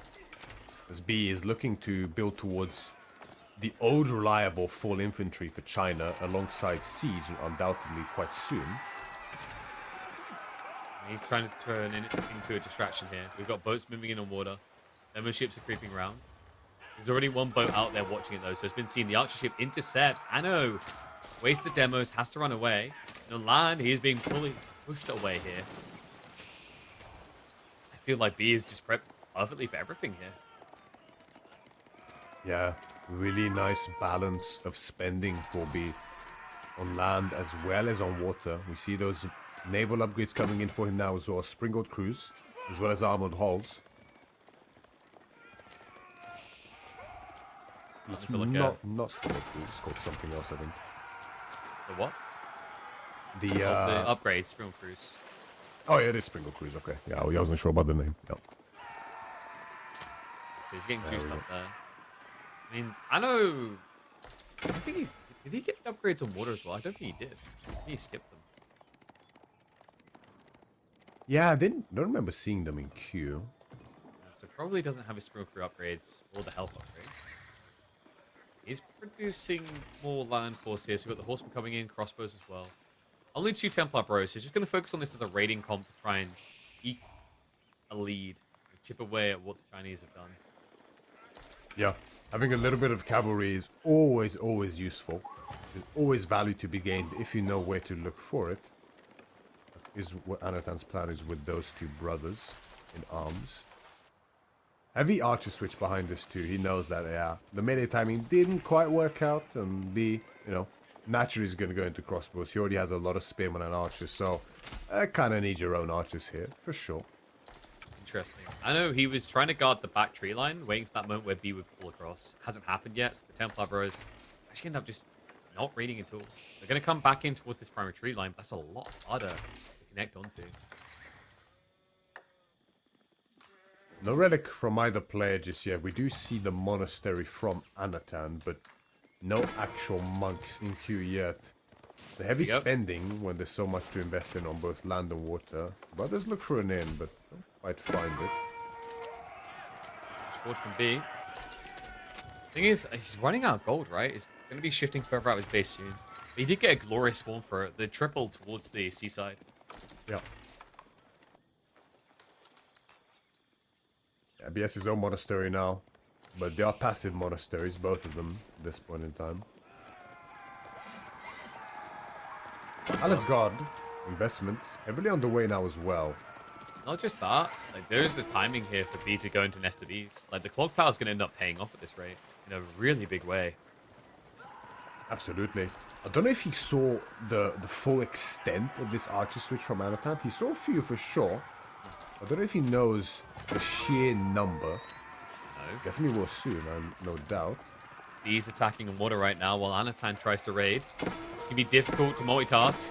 Demo's around the back though. They shift for the connection to come in. Maybe a little bit late, but from both sides, they will chase it away. Good connection, sinks a few. Does feel the pain in return though, and B, he's been holding that final big punch to the very end. Anno isn't even looking at the water right now. Demo connections come in big. On land though, Anno looks to make his move now. Not much to look at on water either, as Anotand has been investing nothing further into the Navy behind this, so he is dead on water at this point in time. He has to make it happen on land, and he forces it at that stage as well. Catches a nice segment of units here on the left. They will be going down, but he gets pinched from the right in turn as B's ranged mass moves into position. Plenty of archers, as well as crossbowmen here. Yeah, he has his upgrades as well. Anotand hits from the north side as well, but B sees it and is ready for it. Cavalry's still being chased, and there's nothing left for Anotand. Nah, this looks cooked. Myriad, I think Anno's idea was kind of cool. I don't think he was expecting anywhere near as much military force, though. B just read it perfectly. 2 steps ahead of him. Now 20 worker lead, full water control. We talked about how you can come back on land. But in those situations, your opponent has way too much seaside war, nothing on land at all. In this game, if you carve out the boats from the equation, he still has the military lead. Absolutely right. And it seems to only be growing at this stage. This castle age, I mean, what do you really have? Did he kill gold workers on the shoreline as well? I think he did. Oh, yeah. 22 economy killed? Must have. I mean, I know Anotand did lose his whole fishing. The vast majority of that is fishing. Yeah. But some villages definitely went down there. Yep. Catastrophic. So it looks like we may be destined for game number 5. Knights Templar now losing every single Holy Island game they appear in. Even with a slight overextension would be forced to retreat. Anotand has got 1.5 miles of uphill climbing to do to try and get back into this game. Yep. And it's a mountain that kind of puts Everest to shame, frankly. It's looking like in this game. He does a good job holding here with the archers. So cozy for the Templars to remass into so many archers, and they're always fantastic on the defense. But it feels like a matter of time at this stage. Anotand fighting for his dear life. Chinese economy just simply too strong. Is the feeling, the instinct you see here. They'll try to start a step it back. It's just with PG spam, with the food behind it. I mean, Anotand, he's going to have to find a way on the deers if he wants to try and compete with this long term. Even then. Yeah, that's right. The crossbows. The palace guards is too much. Anotand is going to be forced to go to that decider game as B secures himself the continuance in this set and pushes for that victory. Now securing that game number 5 here. Oof. Well, they deliver like we come to expect. It's interesting, actually. The first few times these two clashed on the DLC, there's actually a lot of free O's. But, you know, you track it back over the last year, it really has always come down to this final game. And Anotand throwing quite the Hail Mary with the Hospitaller strat trying to come through. But great read by B. You know, no panic, no overreaction. He was even min-maxing, stay on the goal as long as possible. And so difficult to really stop China, full stop there, because of the village on the goal. Like, at any moment, he could always just garrison that instead, as we saw towards the tail end.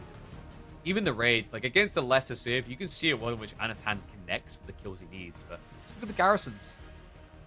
Fully garrison inside those villages every time he comes towards the goal. 3rd village now. Like, there was never an opportunity for Anotand to strike big with his cavalry. That's right. B was always in position, even without the Imperial Palace, to give the very cozy buffer of vision. B responding quick time to any kind of attempt by Anotand to find damage. And yeah, the sudden reinvestment on water, this is how you can push on Holy Island. Just suddenly out of nowhere, you over time have added a Springboard ship here, a demo here, an archer ship there, and suddenly you're just a casual double, near triple your opponent's navy, and they just dead in the water, quite literally. Yeah, he just really wasn't expecting that type of visceral timing. Maybe expecting an assault, but the 8 demo wave, I think, completely caught Anotand off guard. After he took out the first wave, he probably stopped looking there, prepped for the land assault, and that was the critical error. Like, it's the thing that often catches people off guard. I've seen Anotand try to do this before, where like he sometimes discards his navy to get a big edge on land, but this was kind of the opposite, where B forced him to discard everything there without gaining anything in advance. So, means we are getting it Frisian. And you mentioned about like the Chinese pick there. Instead, it's going to be the sushi coming out. I imagine the pick selection by the two was probably Mongols plus sushi. And then Anatan probably picked Ottomans plus Byzantine, which would make sense for the Mongol ban. Because you don't really want to be picking Biz into Mongols. And you would expect B to ban Ottomans, considering both of these players are great. Exactly, and just Ottoman in general has looked like one of the most robust, solid civilizations on Frisian. They're just so good. The cheaper docks, just like Abbasid and Ayubid get, but at the same time having a really potent military as well, and a great short-term eco alongside it. Ottoman just a great pick on Frisian, so not gonna happen here. Instead, we do have the Byzantines for Anotand, which, as I said, is a bit of an underexplored pick here. I think it's really potent in a lot of cases. Jushi, however, I've seen it, but I don't know if I believe it. It's a bit of a weird one. Like, I think the best strat I've ever seen is the subtle mass horseman off of like a Jiangnan strat. But that almost feels kind of cheesy, and you're just trying to catch them not looking. I think was it Dragovan who done it and won the EGC tournaments, but he didn't know the timing when he was strongest. Yeah, like he just had so many horsemen. Like if he just goes 2 minutes earlier, he finishes this. But it's hard to gauge.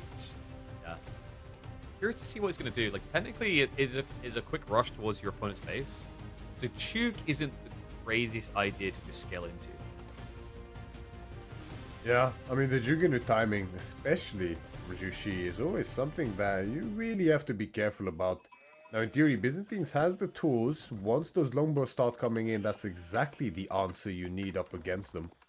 We're going to see whether that is the case, as Anotand, in the color yellow as the Byzantines on the south side of Frisian Marshes, in the decider game here between Anotand and B is his opponent. The color green as the Jushi's legacy. He's gonna no way. That's a barrel. It's a barrel escape. It's a good old classic Dark Age rush. I mean, China don't want to do it anymore. They keep skimping. They want an Imperial Academy, but you need an imp official. And why not do this? Better gathering rate in the early game, supervision to increase production rates. It just makes sense. There was a time where this Civ was a perfect answer to Mongol outpost rushes because they built more spears. B throwing it back here in time with this barracks rush. He must be expecting a dock, or even if there is no dock, he knows that at least I can push him off stone and gold. So B looking to really take Anotand by surprise here. I mean, I'd be surprised if this is something that, even in practice, they've done. I mean, like as you mentioned, Mongols, yeah, we have seen this work against Mongols quite well long ago. But it's been a while since... I mean, it's been very long since I've seen this. The last time I've seen this was actually me doing it, and that was very long ago. Yeah, it's just not that popular anymore. And it means, you know, obviously you're sacking the fish, you're working on limited food, but the idea is that the blockout is huge, right? Like, you know, at this stage, I know he knew someone was up, by the way. He's gathering berries. Yeah, but the weird part is I don't think he was expecting this necessarily, because he also went stone. Yeah, this very weird opener here by Anotand, right? Like, stone as well as berries? I guess he's hoping to at least just get a level 2 system up and quick. But, the gold's a bit of a problem. I think we need a big pull here, yeah, with Akritoi to just get that gold in ASAP and get out. still, like, in some ways, this is even rougher spawn. Like, your opponent could block berries and stone, I guess. I guess he just gets the perfect triangle here, though, on this screen. Berries, stone, gold. Slow down your opponent a little. Do we have the villager pull? I don't think we do. No, B's just doing spears only. This is a game. This is the good old-fashioned Frisian Marshes. What did you want? All right? Like, you know, we don't see it often enough, and it's crazy when you consider that this version of Frisian, it's more reliable to Dark Age Rush than it was in the old one. Because the old one, if you remember, sometimes you would just lose the luck, and your opponent would get a gold behind their TC. You don't get that here. That does not happen here. A bit Gorge-esque in its spawn, right? You have all that safe wood, and pretty much everything is projected in a forward arc. That is Frisian Marshes nowadays. There's a bit of reliability to spawns, right? You can sort of pre-plan to an extent. Imperial Hippodrome on the way behind Anotand's base, nice and safely. And the 4 spears. Is there docks behind this for B? No, there will be no docks. It's straight towards the feudal age. And I imagine Palace Guards is a natural follow-up here. Some good meditation guns, though. Yeah, and he's going to get that right there. So he gets the 36 on the right side. He's getting, what? I think another 4 on the left. So in total, he's generating 60 food, 25 stone, and probably about 10 wood. So that's a decent meditation garden by today's standards. Pretty respectable. Nice sheep here behind Anotand. That looks like a bit more than he should have if we were to assume an even split. 13 trading behind the scout, combined with the starting 5. Well, this is the cool thing, actually, about going Imperial Hippodrome. Because you go on the berries early, like, you're not actually in need of the sheep. So that means your scout stays out longer. That's a pretty crafty detail of this build. Yeah. 21, was it? 21 total, yeah. B must be a fair bit behind that. Oh, God. That's way worse than I thought. Quick, remember our strategy for fixing this. Look like you're tying your shoelace and then pull the power cord out your PC. See, this is one of the really tough parts with this map nowadays is the way the sheep spawn. Optimally, you do not go to your opponent's base, because then you actually miss out on the optimal pattern for sheep. Now, B clearly has went to the opponent's base to scout and know how to place his spearmen effectively. But this is the sacrifice that you risk having to make. Yeah. I mean, my concern here is, like, B just doesn't have any statistical upside in the next 2 minutes at this rate. Like, supervision is nice, great, but compared to the systems, which you can now go back to gathering, really, the longbow timing that we know is just inevitable. It's already enabled it. Like, what do you do here if you're B? You know, if you build Spearman, longbows counter. If you build Shuganu, longbows counter. If you build Palace Guard, longbows do well there as well. It's pretty rough, actually.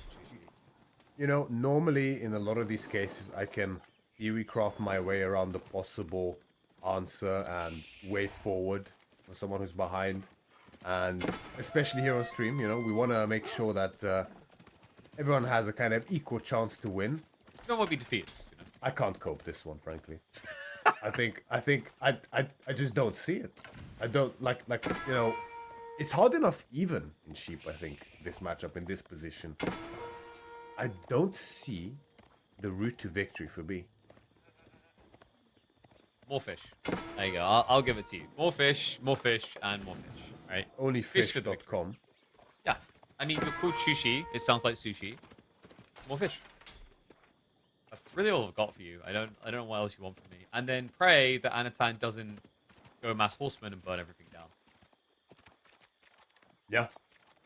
The longbows are already on the way though. And B, soon enough. Is he? Yeah, I mean he's already. He just has to go on fish already. There's just no choice. And the day will be accessible to him as well. The day is always in that position on Frisian. The first ones at least are going to be quite accessible. But I mean Hippodrome Horseman, like you know, as you mentioned, longbows deal with two of your best units as Yushi, the Palace Guard and the Juganu, as well as the Spearman. Meanwhile, the Horseman. I mean, Anotand just has better horsemen with the Hippodrome. Like Dudley horses. Dudley horses. Yeah, yeah, that's it good. just doesn't really hold a candle. It's yeah. you still have to run as soon as you see those green pluses. Yeah, and that's the key, right? Is that if you can bait it out in a bad way, then that's actually how B can win. Like, Hippodrome is really dangerous sometimes to the user. Because if you prematurely press that button, if you prematurely tramp, then you just lose all control of the game. Like, it's a really polarizing ability. Yep. And, you know, the thing is, like, even if we get that perfect Triumph bait out, I mean, Imatani for Biz, they never mind making that unit. And B, I mean, this is the right choice. He's just gonna make as many units as possible, it looks like to me. And that's kind of the only option you do have here. Anotand's feeling bold enough to go for his own dock now. Actually, did B go for the dock, or was it just villages being supervised? I didn't see, because I see the green there, He has but... the dock. Yeah, he has okay, it's docks, yeah. Very tiny pond. Yeah. Let's get Scout doing it. Puddle, honestly. Yeah, it's like, I think that's the smallest pond I've actually seen on this map. I like how it got adjusted, because I think there was a version of this that would spawn, and you would have the dock, like, you'd have the ponds be so close that you could technically dock both of them. Oh, I remember that. Yeah. Because Old B was, school Frisian. he kept trying it, man. He always kept trying it, like, oh, that looks close enough, and they just couldn't quite get the boat to spawn there. Oh, I remember, because, like, you remember what was really good is, I mean, what's good nowadays is you have directionality with garrisoning. You can choose where units garrison and ungarrison. That wasn't always the case. And back then, that was when that version of Frisian was prominent. So you would garrison your fishing ships, but they just wouldn't come out the right side. So you couldn't actually take advantage of that. God, that was... Oh my gosh, shiver me timbers. I remember when you actually had to use a weird loophole to get units to spawn out on the right side of a garrison. Crazy. I remember the day they made that change, just immediately casting a Louis MT game on the ladder, where he somehow clutched up against a dive by, like, Archer, Garrison, Ungarrison. Yeah. Until Just thinking back, right? Just thinking back to these instances of stuff we take for granted nowadays. Right? It's crazy. It's actually crazy when you, like there must be a list out there somewhere and it's horrific. When you expand wider, like, I've talked with Age of Empires 2 players, like, there's one case where he's like, he doesn't compete anymore. He's saying, yeah, back in the early days, I was actually, like, really, really good at the game before they added Shift Q. And I was really against Shift Q. And, like, it's like, it kind of destroyed his career. But he's like, in hindsight, though, the fact we didn't have Shift Q at a time seems really stupid. It's just, it is kind of crazy, right? like, the things you take for granted. Like, Shift Q itself, most people just can't. There's probably people watching now that just can't ever imagine an RTS where that didn't exist. But they were a thing. There was even games where you could shift you literally, like, would have to be perfectly clicking on your building and building a new unit out of it. Just imagine that. Oh. Dark times. Indeed. We've come a long way. Was it times when you didn't have control groups? That was a thing. Or, you know, limited amount of units you can even have selected at a time. Oh god, yeah, no. Especially in games where there was no pop cap. That was another thing for, like, Red Alert 2. Oh yeah. You reach a point where you couldn't select more, so you, like, drag select, like, half the army, then drag select, like, the other half. Crazy stuff, man. Crazy stuff. So, a bit of a lull in the game, right? Yeah, we just have docks being set up. Yeah, a lot of docks at that. I know it's just relying it to go castle, though. The Golden Horn Tower's now on the way. That's level 5 system, I believe. It should be. Yeah. This is going to be speedy. Yeah. So we have the dock priority and unit investment from B. Full committal. Whereas Anotand is going to look to leverage his lead with that sheep and hunker down in position to save his units and go directly for cast stage. Now, in theory, B... It's just, he's been fully investing into units and docks, right? But because of that investment into docks as well, he doesn't actually have as many units as he could. So, just looking at the numbers inherently, I feel like there's not much damage he can actually get done if you were to dive right now. No, you can't go. Like, it's not many longbowmen, but it will be by the time you arrive. Especially considering he's now adding in Chief. I like this at least, poking at the fleet, like, trying to slow down the fishing. That's the bad news. And the other thing is, like, you know, even these Limitane, even if you outnumber them double horsemen to spears, you wouldn't do it because of the speed at which Byzantines can get their veterans. It rivals Shushi. That's right. And Jushi behind in an age, especially from feudal to castle. Not something you see often, and not a position you want to be in either, as Jushi. B kind of has to make something happen here, but Anotand's actually the one pressing into his side just with a horseman raid. Meanwhile, the cataphracts are on the way. The veterancy isn't in the contract. Now, there is a slowdown in longbows. Like, this is essentially after the next patch comes out to a total of 10. Normally, you'd be more used to seeing 20 longbows at this point in time, but there is no winery. No, but it does ramp up quickly, right? It's got like double Q here, so it's going to go up to 15 in about the next, say, minute. Yep. Which is a sizable force. Like, he'll basically mirror the Chute count, and the B will be an age behind. This is really fragile state for B. As long as I think Anotand bounces the Misane Cataphract, he's in a pretty cushy position. Also, the onus is kind of on you to start making a move, because Anotand is already looking for relics. That's right. First monk is in the field. Economic upgrades behind this too. Horticulture, specialized pick. Little catch on the horseman. Will die to the stabs of the Limitane. And B's just looking to double, triple, quadruple, pentuple down on these dogs. Yeah, there is a concern here, like Anotand economy is going to be problematic. Without Grand Winery, you don't have that natural shift point into the growth. They're still good, but it's not as easily justified as it is when you have that big winery. Massive shout out to I Am Boit. All the way hailing from Age of Mythology, coming here with a raid. Yeah, the one and only. Thank you so much. Hope you guys had fun over with AOM. That's right, chat. It is B. Yeah, multi-game aficionado B. You know, Age of Empires 4-player, Age of Mythology player, Stormgate player, Zero Space player. Is there anything I'm missing? I think we covered all bases there. Yep. Raid coming in. A lot of horsemen. Oh, enough spearmen to keep him honest. However, he's forcing a lot of the time. Rotates round. Anotand is trying to run away, but there's going to be a surround. Runs back towards the spears to avoid the nuisance here. Gets most of the workers out. And look at the bodies on the floor. So many horsemen. And for what end? The price that has been paid. Like, one villager corpse surrounded by many horse bodies is not a pleasant sight for the one with the horsemen. Anotand's finding value still just from these sort of secondary fiddle horsemen at this stage. It's not like he's even gonna bother upgrading them, never mind producing anymore. Not crazy. Military forces now already even. You know, you said about the longbow count looking pitiful. Look at it again. Already up to 25. You blink after Golden Horn Tower goes up and, oh wait, I'm watching English. It's just incredible. Like, it's just such a crazy civ for this type of timing. Like, this is the build now. Every player agrees. Get level 5 system, get free units, profit. You know, like, you're getting 5 longbows every minute and a half for free. And the cool thing about that is longbows are a premium archer with higher base damage anyway. They keep relevance in castle so much better than standard archer play.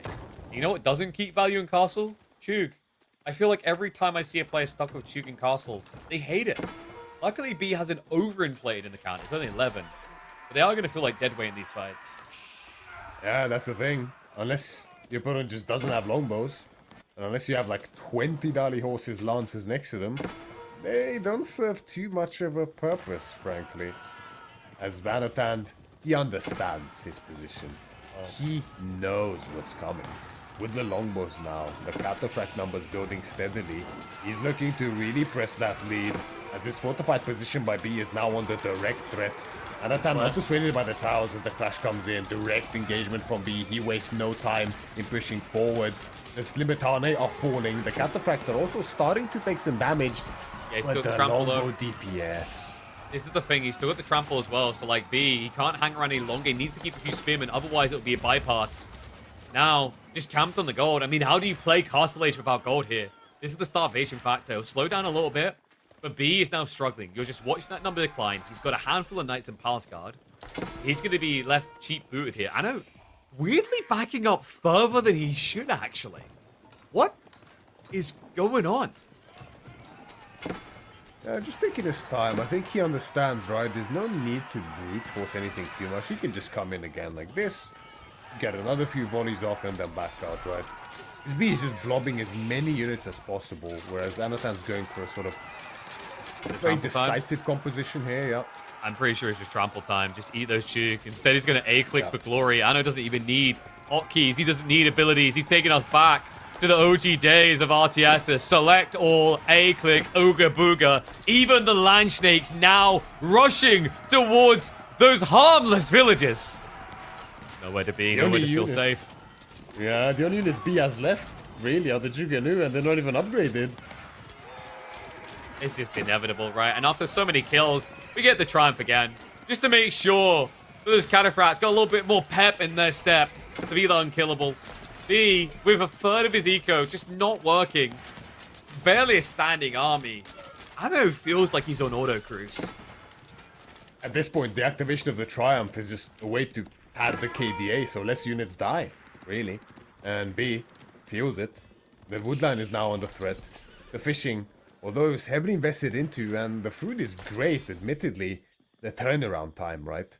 There wasn't enough time to actually bring that food to fruition in the semblance of a really unified, strong compositional army. And even then, it's, what do you really make as Yushi in this position, right? That's one of the reasons this matchup just feels quite difficult. Just from a compositional perspective, it feels like there's a clash in terms of what works here, right? Exactly what B wants to make as the Yushi, Anotand has the perfect answers for it. And just the Anotand being forced here, man. It's just the way Anotand's followed this up. Like, not Hamfist sending it, he's kind of doing that Marine Lord approach. Like, oh, it's a small lead. Now I'm going to calculate into a bigger one. Just take my time. I mean, B is trying to get the Lancer comp online. The irony is, like, Anno could just lob Limitane to solve this.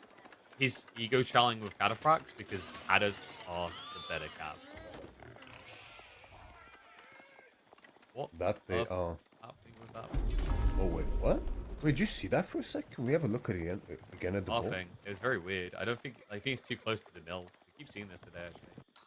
They were like, the ball is like, it's not optimal. I think he's got an idle work road.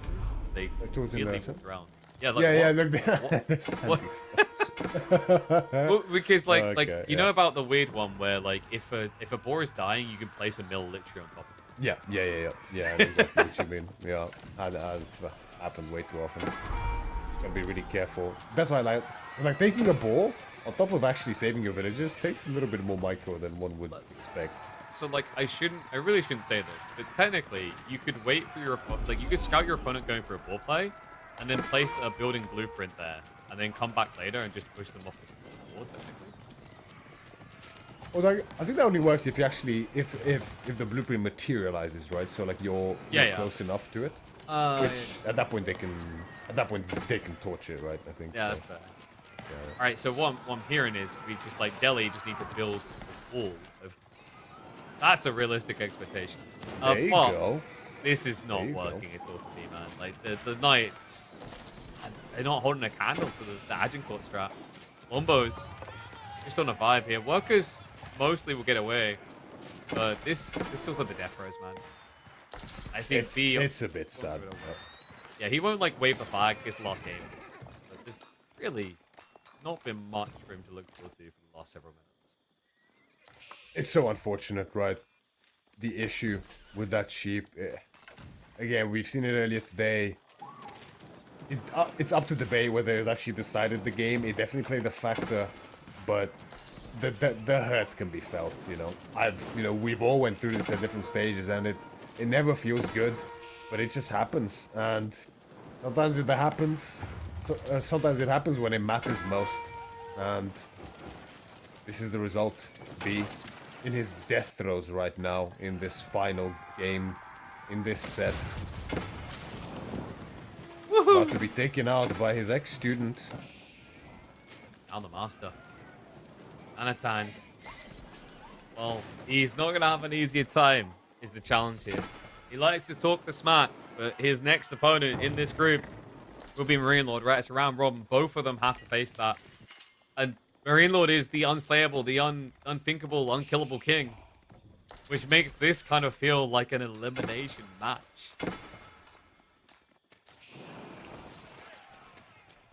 Yeah, the military. B managed behind all of this to skirt his way around getting up a huge mass of lancers. Impressively done. But you don't really want to be behind in lancers. Against the Katas? fights. Yeah, like, Yeah. when do you see that? Like, it's so rare to see that numerical equation, you know? Yeah. It doesn't really happen. And when it does, it's a dire sign of what's to come. Cost-wise, like, cost for cost, if they have Dali horses, I think the Juicy Lancers win. But that's a rare situation. There's also Triumph. Exactly. Like, that's the other thing. Yeah, it's Triumph, a great I think, equalizer. it's no longer the case. And here we Speaking go. of- Triumph activated. He can just trample past him. Hey, where you going? Stick with me. Almost, that's cheated. Hey, yo, we're having a melee here. An honorable duel between men. Okay, come on in. This is Death Point. He's just gonna go straight off the TC. That seems to be the end of the road. So he puts up a good fight, a good attempt. He tried something cheeky, tried something cheesy. Anotand will be coming out 3-2 ahead. I mean, it's inevitable. Kismet at this stage, surely. I'm definitely not trying to cast a curse it as hard as possible. Yep. It is quite a painful situation here for B. He fought tooth and nail and delivered an immensely powerful performance here in this set up against Anotand. But Anotand just came out on top here. What a tight set here between these two. Especially that Holy Island game. Like, he soul read straight through everything Anotand was trying. But here, I know I'm the same to him. That opening, he already was prepped for it. You know, we said it was a bit weird, him doing the stone, the gold, the berries, but he makes it work. And he gets the win. 3-2 victory for Anotand. A great way, a necessary way to start a group that includes Marine Lord. That's right. I mean, with a player of Marine Lord's caliber in the group, you know, this game kind of feels extra important compared to other potentially opening games within the series. I mean, obviously Anotand and B are both up there, absolute best in the world, them two, up there with the very best. Marine Lord, though, most would say is on a slightly different level. We have seen Marine Lord get upset in the past. Could very well happen again in this group. But whether that is the case, we'll have to see next week, of course. No, tomorrow, excuse me.